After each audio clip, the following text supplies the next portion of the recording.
Hello doctors, 25 days are left for the NEET PG. और जैसा कहूँ कि मैं अगर 3 से 4 क्वेश्चन आप 1-2 घंटे में ला सकते हो, स्कोर कर सकते हो जस्ट बिकॉज ऑफ साइकेट्री, तुम 1 से 2 घंटे में इसको कवर कर सकते हो। ठीक है, मैं कुछ पुराने क्वेश्चंस दिखाता हूँ आपको। 2021 में 3 क्वेश्चन आए, 2022 में 3 क्वेश्चन आए और 2023 में 4 क्वेश्चन आए।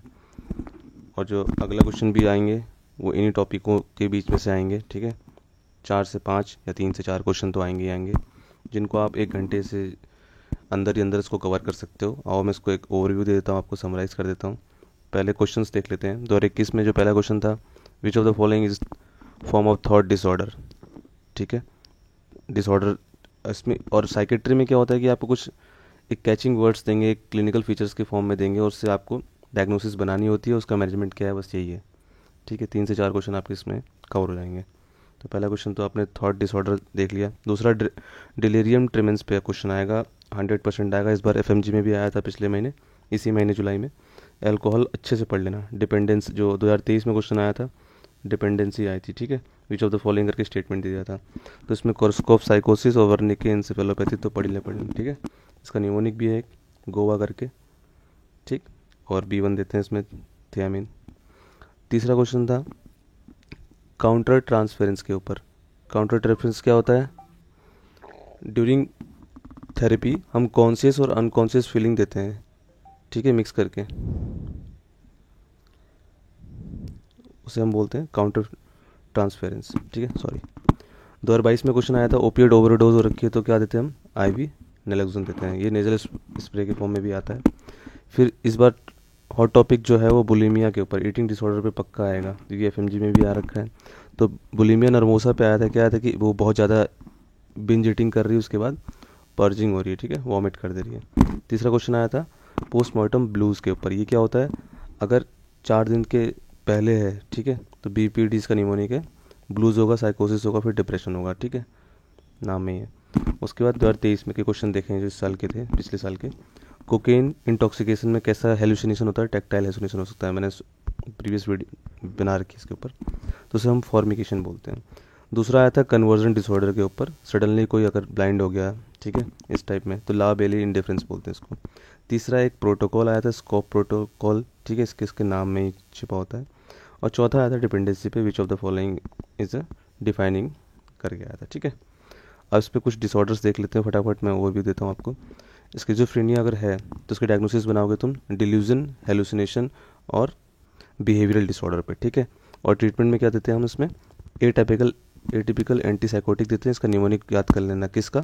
एंटीसाइकोटिक का और SSRI का निमोनिक भी मैंने बना रखा है वीडियो में। ठीक है, तो इसमें ये ट्रीटमेंट देते हैं फैमिली सपोर्टिव केयर और atypical antipsychotic. General anxiety disorder क्या होता है? इसमें एक कैचिंग वर्ड क्या देंगे वो आपको? फ्री फ्लोटिंग एंजाइटी होगी, और ड्यूरेशन जो होगा वो काफ़ी होगा, 6 मंथ से होगा, तो जनरल एंजाइटी डिसऑर्डर हो गया। ठीक है, ऐसी में पैनिक है, डिफाइनिंग क्या करेंगे? मेनिया है, डिप्रेशन है, और डिल्यूजन है, और कन्वर्जन डिसऑर्डर है, ईटिंग डिसऑर्डर है। ये हॉट टॉपिक्स हैं जो इस बार क्वेश्चन आएगा ही आएगा। फिर हम पढ़ेंगे personality disorder, cluster A, cluster B, cluster C क्या होता है। ठीक है, इसकी निमोनिक भी बता रखी है मैंने। स्किज़ॉइड हो गया, स्टीरियोटाइपल हो गया, पैरानॉइड हो गया, SSP। ठीक है, और जो क्लस्टर B पर्सनैलिटी होती है वो ड्रामेटिक होती है, इमोशनल होती है। ठीक है, ऐसे ही फिर हम इसकी कुछ ड्रग्स पढ़ेंगे। फार्मेकोलॉजी पॉइंट ऑफ व्यू से देखा जाए तो एंटीसाइकोटिक पढ़ लेना अच्छे से। क्लोज़ेपिन पे हर साल क्वेश्चन आता ही है, इस पिछले साल भी आया था, एम्स में भी आया था और नीट में भी आया था। तो इसके साइड इफ़ेक्ट पढ़ लेना। ठीक है, एंटीकोलिनर्जिक साइड इफ़ेक्ट दिखाता है ये, जैसे कि पिलो वेटिंग, जो पूरा तकिया है गीला हो जाएगा जो आदमी इसको इंटेक कर रहा है, इतना ज़्यादा सिक्रेशन हो जाता है। और इसके अंदर क्या होता है? एंटी सुसाइडल प्रॉपर्टी है, इसलिए इसको बेस्ट माना जाता है। ठीक, तीसरा मैक्सिमम वेट गेन की अगर बात की जाए एंटीसाइकोटिक में तो क्लोज़ेपिन दिखाती है।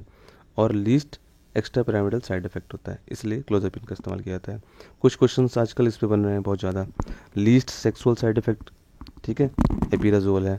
और कौन सी ऐसी ट्राईसाइक्लिक एंटी डिप्रेसेंट है कि इसमें कन्फ्यूज़ मत होना, जो लीस्ट सेक्सुअल साइड इफेक्ट होती है वो मिर्टाज़ापिन होती है। ठीक है, इसको हमने याद किया था। उसके बाद कौन सी ऐसी SSRI है जो अप्रूव्ड हो रखी है चाइल्डहुड डिप्रेशन में? तो फ्लोक्सिटिन और सर्टैलिन। ठीक है, ये देख लेना। बीच में ये मैंने स्किप कर दिया, बस टॉपिक देख लेना आप। डिप्रेशन में क्या होगा? एनहीडोनिया हो जाएगा, ठीक है, लो मूड रहेगा, एनर्जी हमेशा ख़त्म रहेगी उसकी। तो उसमें हम एसएसआई से स्टार्ट करते हैं और सीबीटी तक जाते हैं। डिल्यूजन में सारे टाइप्स पढ़ लेना है, ग्रेंडियोसिटी, इन्फिडेलिटी, ठीक है, इसमें एंटीसाइकोटिक ही देते हैं। कन्वर्जन डिसऑर्डर मैंने बता दिया, कोई हिस्ट्री उसकी हो रहेगी कि फैमिली लॉस किसी मेम्बर की हो रखी है, लव वंस की, तो सडन उसको कुछ विज़न हो जाएगा, लॉस ऑफ विज़न या फिर लॉस ऑफ ईयर, तो उसे हम बोलते हैं लाइवल इंडिफरेंस या फिर कन्वर्जन डिसऑर्डर। फिर ईटिंग डिसऑर्डर तो बहुत इंपॉर्टेंट है, तीनों क्लासीफाई करके पढ़ लेना, anoxia, nervosa, bulimia nervosa, binge eating, ठीक है, किस में वेट नॉर्मल होता है, किस में पतला होता जाता है, किस में कंपनसेशन हो रहा है, वॉमिटिंग कर रहा है नहीं कर रहा है वो, ठीक है, ठीक है, इसमें अवॉइड करता है, इसमें बिंज खाता ही खाता है, इसमें बिंज है सिर्फ, ठीक, बिंज ईटिंग। तो स्टे ट्यून, थैंक यू।